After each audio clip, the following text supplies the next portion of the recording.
Over the last couple of weeks, I have been reading the four gospel accounts of Jesus' last days here on earth. And it's a familiar story to all of us. The sad thing is sometimes it's too familiar. Sometimes we just sort of gloss over some things. And when I read, I like to ask questions. I'd like to try to put myself into the story. And as I did this, I thought about the four questions that we all would like answers to. My kids, when they would go out, when they would want to do something, they would have to answer these questions for us before we allowed them to go. The who, what, where, when, and why. And for my kids, it was who are you going to be with?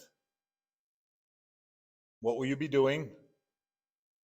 Where are you going? When will you be home? And why should we allow you to go? Now it sounds pretty rough, doesn't it? Sort of. But if they ever said we're just going to hang out, the answer was no, because there's no plan. And when young people hang out, they end up getting in trouble. So answer the questions. Answer those questions. And if you can give me answers to those questions, of course you can go. Well, the questions that I ask when looking at these passages that I've been reading are this: who, what, where, when, and why? Who is in control? What is happening? Where did all of this take place? When would I have, if I put myself in the story, when would I have had enough? And why did Jesus do this? First question: who is in control? As last week we were reading about the triumphal entry of Jesus coming into Jerusalem, and I found something interesting. Twice we're given the same set of words on the two different occasions that set the stage for this. You remember when Jesus told a couple of his disciples to go ahead to Jerusalem, and they would find a colt tied, and to go and get the colt and bring it back to him. And if they ask you, what are you doing? Tell them that the Savior needs it. So they did that. They go to town. Sure enough, the guy asks them, what are you doing? Untying the colt. They said the Savior needs it. But what I thought was interesting is right before that, as the disciples go into town, we're told that they saw things just as Jesus had told them. He tells the disciples they're preparing to head into Jerusalem to go to celebrate the Passover. And he tells two of them to go into town. They'll find a man carrying a jar of water and ask the man, where can the master meet to celebrate the Passover? And he will show you an upper room. And again, we're told in Mark chapter 14 that they found it just as Jesus had told them. Same exact words, just as Jesus had told them. Matthew 26 verse 2 tells us that Jesus is talking to his disciples, and he says, as you know, the Passover is just 2 days away, and the Son of Man will be handed over to be crucified. This is Jesus talking about what's going to be taking place. Mark 14:18. While they're dining at the table celebrating the Passover, Jesus says, I tell you the truth, one of you will betray me, one who is eating with us. Who's in control here? There's a passage in John chapter 19, verse 10, where Pilate is questioning Jesus, and Jesus is not answering a question, is not answering his questions. In fact, look at what Jesus says to him in John chapter 19, verse 10. Pilate asked him, do you refuse to speak to me? Pilate said, don't you realize I have power either to free you or to crucify you? Jesus answered this, you would have no power over me if it were not given to you from above. Who's in control?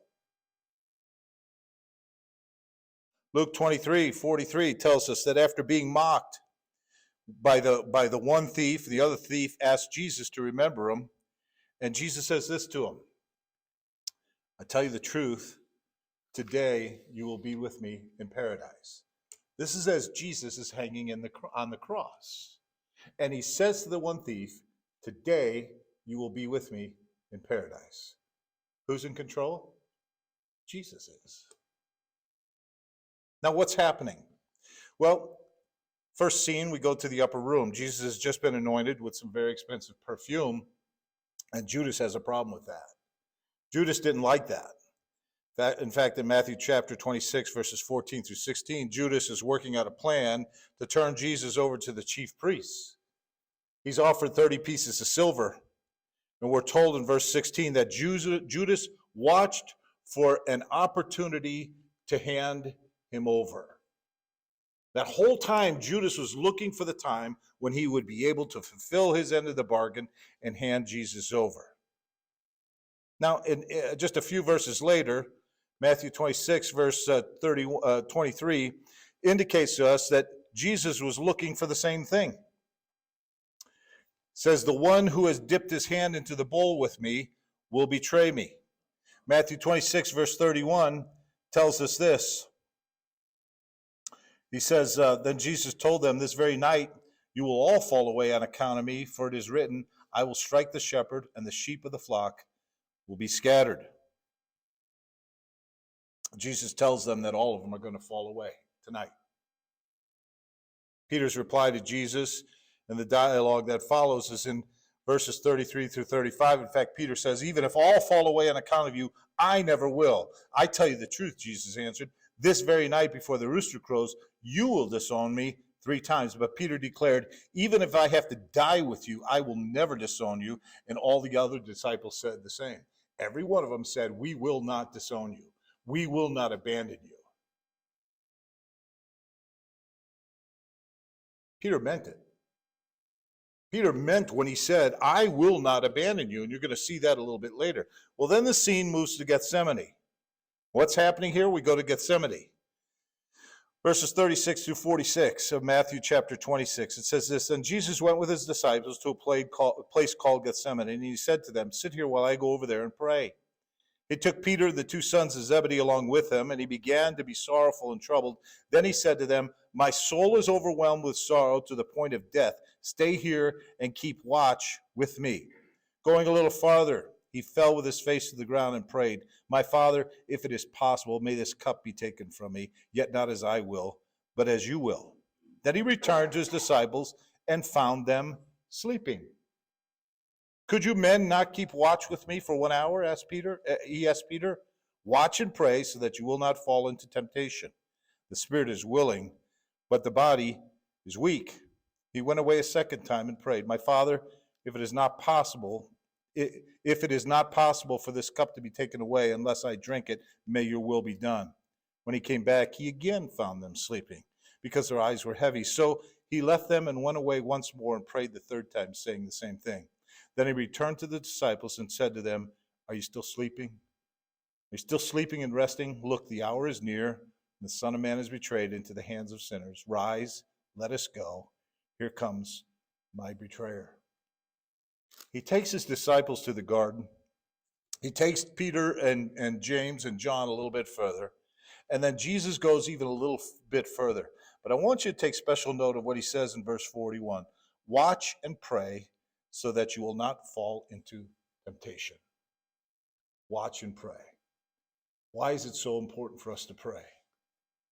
So that we will not fall into temptation. Well, Jesus is arrested, verses 47 through 53. Remember, the sign is Judas comes with a group of men. Judas betrays Jesus with a kiss. Look what Jesus says in verse 50. He says, friend, do what you came for. Jesus remains in control here. He calls him friend, says, do what you came here for.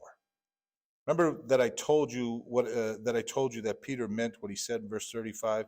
Look at verses 50, last part of verse 50 and 51. It says, after Jesus said to Judas, friend, do what you came for, Then the men stepped forward, seized Jesus, and arrested him. With that, one of Jesus' companions reached for his sword. It was Peter.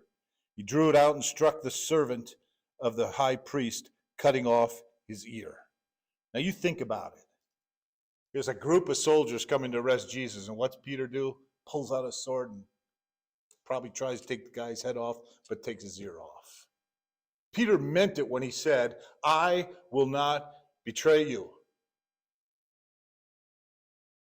How many times have we been there? How many times have we said, God, wherever you take me, whatever you have me to do, I will not fall away. And Jesus says to him, Peter, this is not the way that it's going to happen. In verse 52, put your sword back in its place, Jesus said to him, for all who draw the sword will die by the sword. Jesus then goes before the Sanhedrin and the chief priests in verses 57 through 68. Witnesses are brought in to testify against Jesus, and he says nothing. Kamphuis, the high priest, begins to question Jesus, and he still says nothing. Then Kamphuis asks him in verse 63, he says, I charge you under oath by the living God, tell us if you are the Christ, the Son of God. Jesus responds in verse 64, yes, it is as you say. Jesus replied, but I say to all of you, in the future you will see the Son of Man sitting at the right hand of the Mighty One and coming on the clouds of heaven. Jesus responds. His response is very clear. Look at what they end up doing. The high priest tore his clothes and said, he has spoken blasphemy. Why do we need any more witnesses? Look, now you have heard the blasphemy. What do you think? He is worthy of death, they answered. Then they spit in his face and struck him with their fists. Others slapped him and said, prophesy to us, Christ, who hit you? They spit in his face. This is the Son of God. This is the one who breathed life into every one of those people. And they spit in his face, and they hit him and mocked him. We read that, and we sort of move on sometimes. I want you to really think about that, because in a few minutes, we're going to be talking about, when would I have said enough?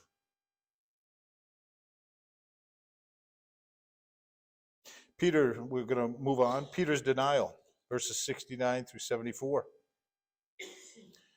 You remember what Jesus said to Peter in verse 41? Watch and pray that you will not fall into temptation. And what happened? Peter, right here, is approached by a young girl and said, aren't you one of them? And he says, I'm not. And he's approached again, and he denies it again. And then if you were to look in verse 20, in Luke chapter 22, Peter gets pretty adamant about it. Luke chapter 22, starting at verse 60. Luke 22, 60 through 62. Peter replied, man, I don't know what you're talking about. Just as he was speaking, the rooster crowed. The Lord turned and looked straight at Peter. Then Peter remembered the word the Lord had spoken to him. Before the rooster crows today, you will disown me 3 times. And he went outside and wept bitterly. Peter meant it. When Peter said, I will not desert you, he meant it. But what Jesus told him to do when they were in the garden is to watch and pray so that you would not fall into temptation. But what did Peter do? He slept. So the time comes, and Peter fails miserably. Then we come to Jesus before the governor, Pilate, in Matthew chapter 27, verses 11 to 26. Pilate questions Jesus, and Jesus gives him an answer unlike what he did with the high priests. If you look at verse 12, you'll see that when Jesus was accused by the high priests and elders, he gave no answer. But when he's approached by the governor, he answers. 26 verse 6, chapter 26, verse 63, it tells us that the high priest said to him, I charge you under oath by the living God, tell us if you are the Christ, the Son of God. They charged him, and Jesus answered there. But other than that, when they're talking, when they ask him if he's the Son of God, he's not going to pull any punches. Yes, I am. But when they start launching the accusations against him, Jesus doesn't say anything. Why? Why does he respond to the governor and not the chief priests? Why to the governor and not the chief priests and the religious leaders? Interesting question. You got the chief priests and the religious leaders who supposedly know all of what the Word of God says, and yet when the Word is made flesh and it's in front of them, they deny who he is.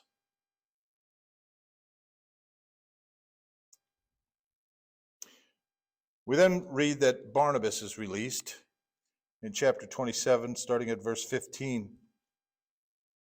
It says, "Now it was the governor's custom at the feast to release a prisoner chosen by the crowd. At that time, they had a notorious prisoner called Barabbas. I'm sorry, I said Barnabas. Barabbas. So when the crowd had gathered, Pilate asked them, which one do you want me to release to you, Barabbas or Jesus who is called the Christ? For he knew it was out of envy that they had handed Jesus over to him. While Pilate was sitting on the judge's seat, his wife sent him this message: don't have anything to do with that innocent man, for I have suffered a great deal today in a dream because of him. But the chief priests and the elders persuaded the crowd to ask for Barabbas and to have Jesus executed. Which of the two do you want me to release to you? Asked the governor. Barabbas, they answered. What shall I do then with Jesus, who is called Christ? Pilate asked. They all answered, crucify him. Why? What crime has he committed? Asked Pilate. But they shouted all the louder, crucify him. When Pilate saw that he was getting nowhere, but that instead an uproar was starting, he took water and washed his hands in front of the crowd. I'm innocent of this man's blood, he said. It is your responsibility. Now listen to what the people say. All the people answered, let his blood be on us and on our children. Then he released Barabbas to them.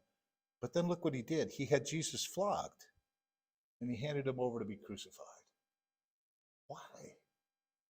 If he found nothing wrong with him, why did he have him flogged?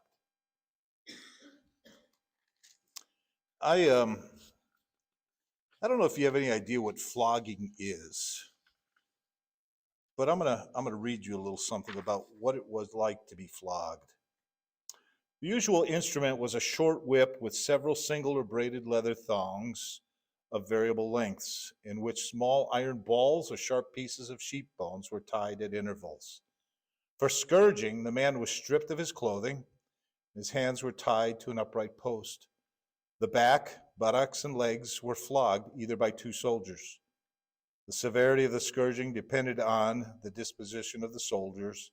It was intended to weaken the victim to a state just short of collapse or death. As the Roman soldiers repeatedly struck the victim's back with full force, the iron balls would cause deep contusions, and the leather thongs and sheep bones would cut into the skin and subcutaneous tissues. Then, as the flogging continued, the lacerations would tear into the underlying skeletal muscles and produce quivering ribbons of bleeding flesh. Pain and blood loss generally set the stage for circulatory shock. The extent of blood loss may have well determined how long the victim would survive on the cross. After the scourging, the soldiers often taunted their victim.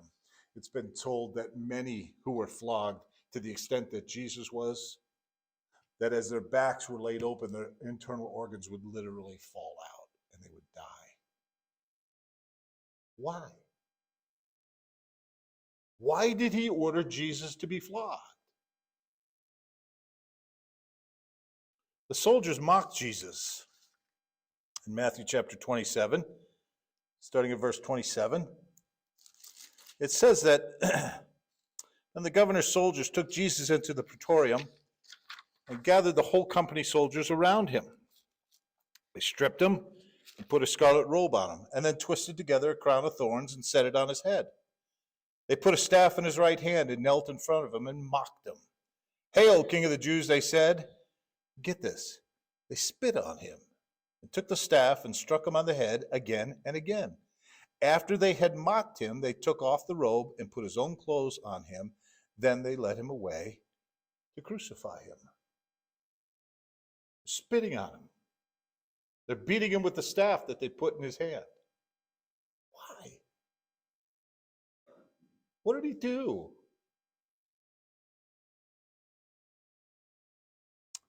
Jesus is crucified.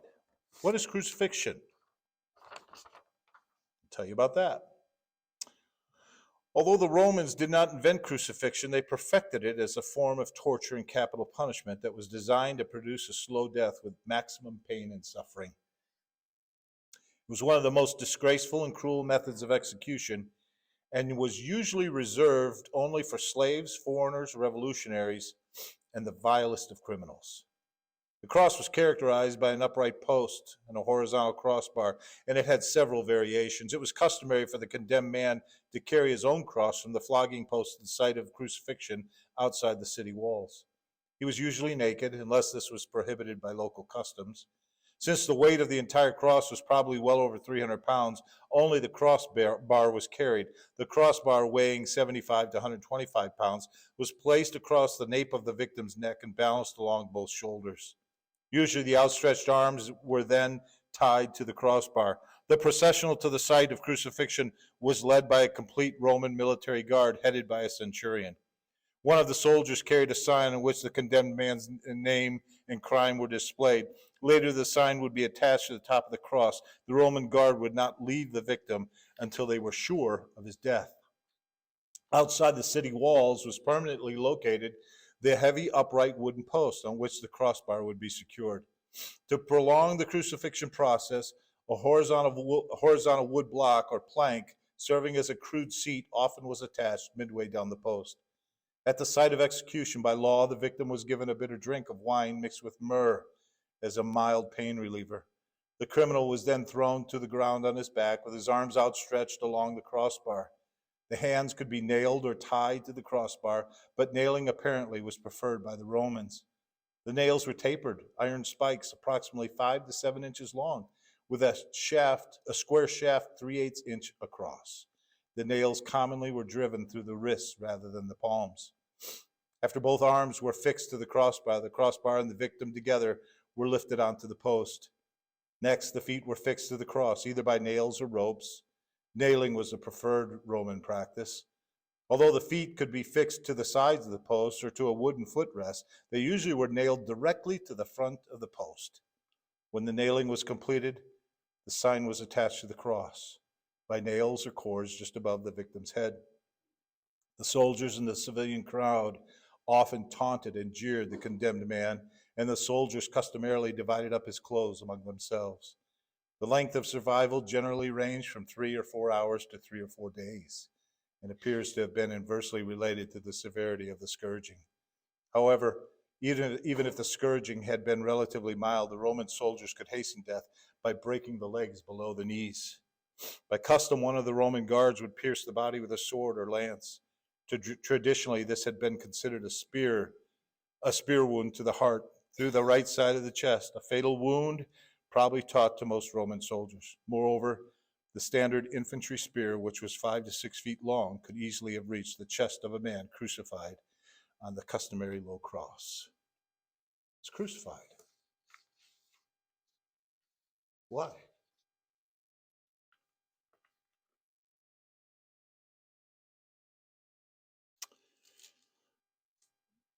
Matthew 27, verse 35 says this.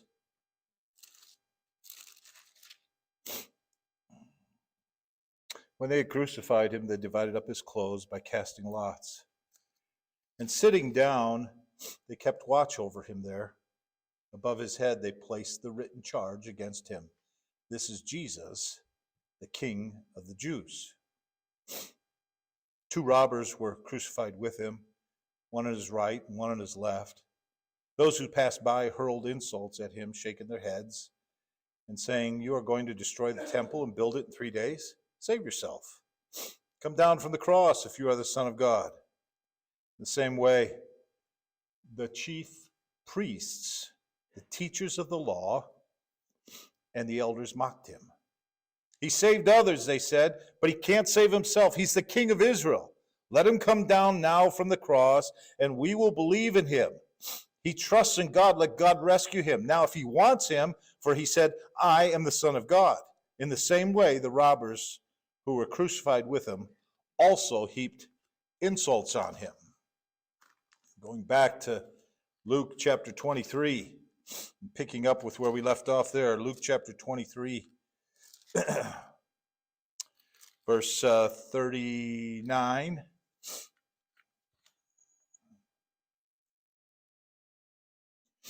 One of the criminals who hung there hurled insults at him. Aren't you the Christ? Save yourself and us. But the other criminal rebuked him. Don't you fear God, he said, as you are under the same sentence? We are punished justly, for we are getting what our deeds deserve. But this man has done nothing wrong. And then he said, Jesus, remember me when you come into your kingdom. Now I want you to understand, remember what they said, that the people who were crucified were the worst of the worst.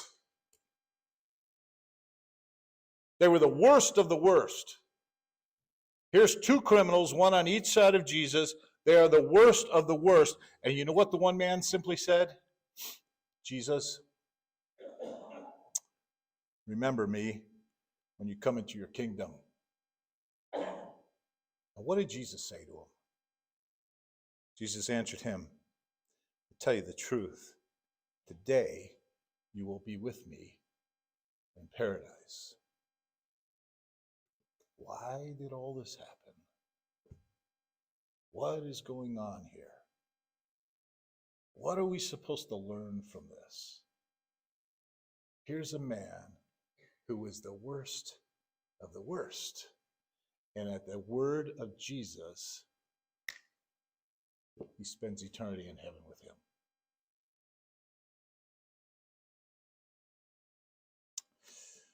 Well, where did all this take place? I thought this was interesting.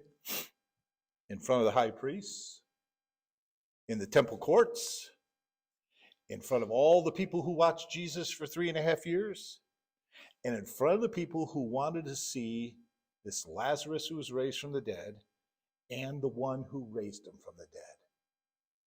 That's where all this took place, right in front of them, in front of the teachers of the scriptures, in front of those who took care of the temple, in the temple courts, in front of all the people who were singing, Hosanna, Hosanna, as he was coming into the city, because they were there to see the promised one, the Messiah.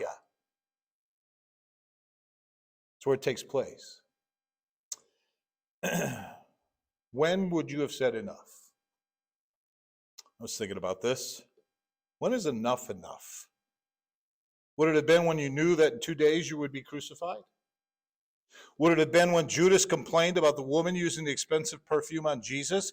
Would it have been in the upper room as Jesus was washing the feet of disciples, including the feet of Judas? Would that have been when I said, God, Father, no, enough. This is enough.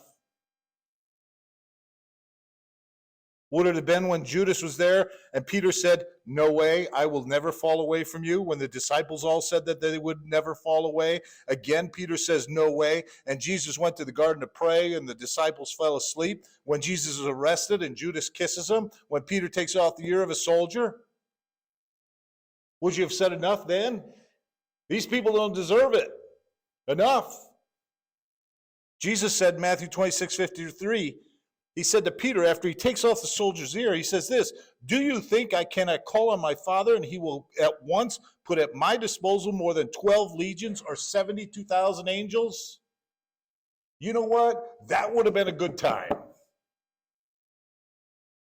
Can you imagine what everybody would have thought if all of a sudden 12 legions of angels showed up and said, this is my son. Enough. But they didn't do it. What about when the disciples all take off running? Maybe when he's before the Sanhedrin, the religious leaders, the priests, and they're lying about him, and Jesus says nothing. What about when the people who he taught and healed and spent time living with them started crying out for him to be crucified? These are the people he healed. These are the people he taught, and they're calling for him to be crucified. Would that have been a good time to say enough?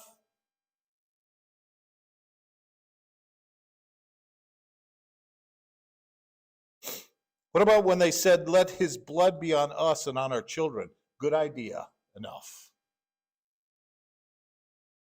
What about when he is accused of blasphemy in front of everyone and the priest tears his robe? For sure, when they spit in his face, if someone spit in your face, wouldn't you say that would be enough?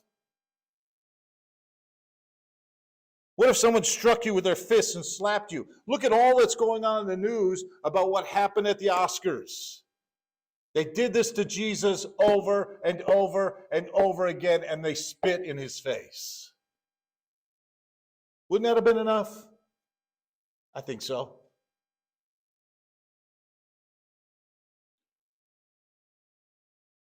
When someone struck you with their fists and slapped you, would you die for them? Really? They spit in your face? Would you die for them? What about when one of your closest friends who promised to never leave you and said that he would even die for you, what if 3 times he denied even knowing you? What about when you were being flogged? Would that be enough? What about when the governor's soldiers strip you, put a crown of thorns on your head, mock you, strike you with a staff on the head again and again and again? Is that enough? What about when as they're nailing him to the cross? Would that have been enough? Or maybe as you hang on the cross, all the while being mocked by the religious leaders. Nope. In fact, try to wrap your arms around this. In fact, Jesus said, Father, forgive them, for they don't know what they're doing. Really? Really? They don't know what they're doing? Perhaps it's as you look in the eyes of your mother and friends as they weep. You think about it, it was then that he made plans for the care of his mother. While he's hanging on the cross, crucified, dying, he's making arrangements for the care of his mother. It's amazing. Where were his closest friends? Where were his disciples? What about when darkness fell over the land for 3 hours and God the Father turned his back on his Son? When would you have said, enough?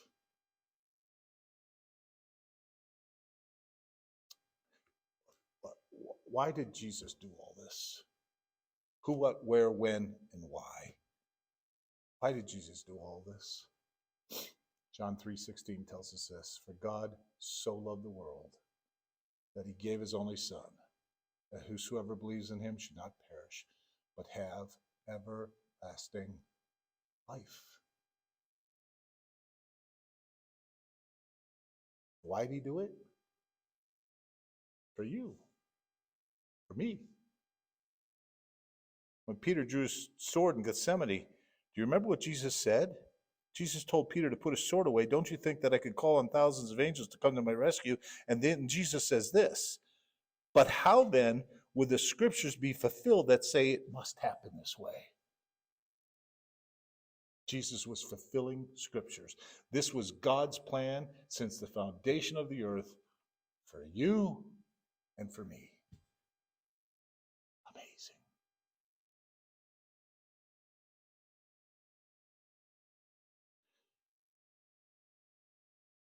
Mark's account tells us that when the soldiers came to arrest Jesus, he asked them why all the clubs and swords, and then he says this, every day I was with you teaching in the temple courts, and you did not arrest me. And then he says this, but the scriptures must be fulfilled. Why is all this happening? Because he's fulfilling the scriptures.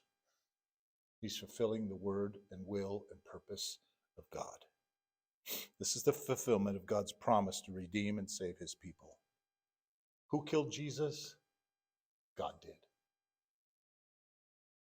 God did it. It was the plan put in place by God way back in Genesis 3, right after Adam and Eve sinned in the Garden of Eden. You think about it, there's 2 different gardens here.